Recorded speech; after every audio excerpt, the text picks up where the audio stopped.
तंदुरुस्ती 1000 नेमत है,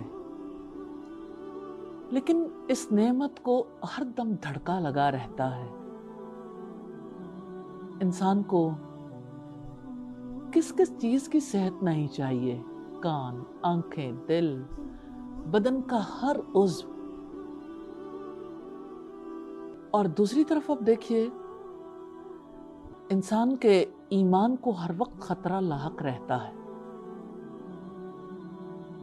तीसरी जानिब हम देखते हैं तो इंसान को तंगदस्ती का खतरा लाहक रहता है। अल्लाह के रसूल सल्लल्लाहु अलैहि वसल्लम ने इतनी कॉम्प्रिहेंसिव, इतनी जामे दुआ सिखाई है।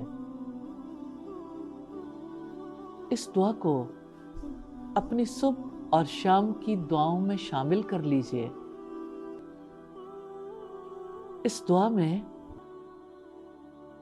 किस किस चीज से आफियत मांगी अल्लाह के रसूल सल्लल्लाहु अलैहि वसल्लम ने। सैयदना अब्दुर्रहमान बिन अबी बकरा से रिवायत है कि मैंने अपने वालिद से कहा, मैं हर सुबह हर शाम आपको ये अल्फाज 3-3 बार कहते हुए सुनता हूं। तो उन्होंने जवाब दिया कि हाँ, ऐसा ही है।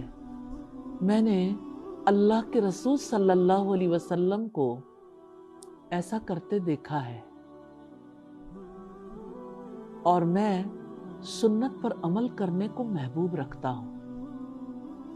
दुआई अल्फाज है, अल्लाहुम्मा आफिनी फी बदनी, अल्लाहुम्मा आफिनी फी समई, अल्लाहुम्मा आफिनी फी बसरी, ला इलाहा इल्ला अंत, अल्लाहुम्मा इन्नी आऊज़ु बिका मिनल कुफ्री वल फ़क्री, अल्लाहुम्मा इन्नी आऊज़ु बिका मिन अज़ाबिल क़ब्री, ला इलाहा इल्ला अंत।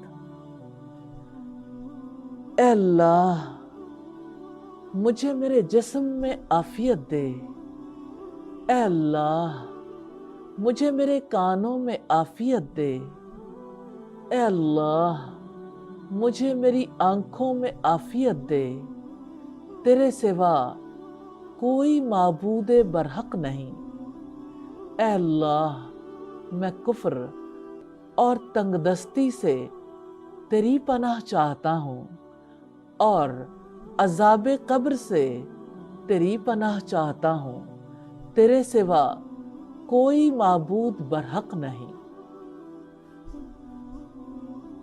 दुआ कर लें और हर सुबह हर शाम 3-3 बार ये दुआ कर लें।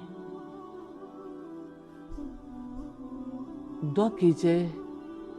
दुआ इबादत है, दुआ हिफाजत है, दुआओं का हिसार है, दुआओं पर इन्हिसार है।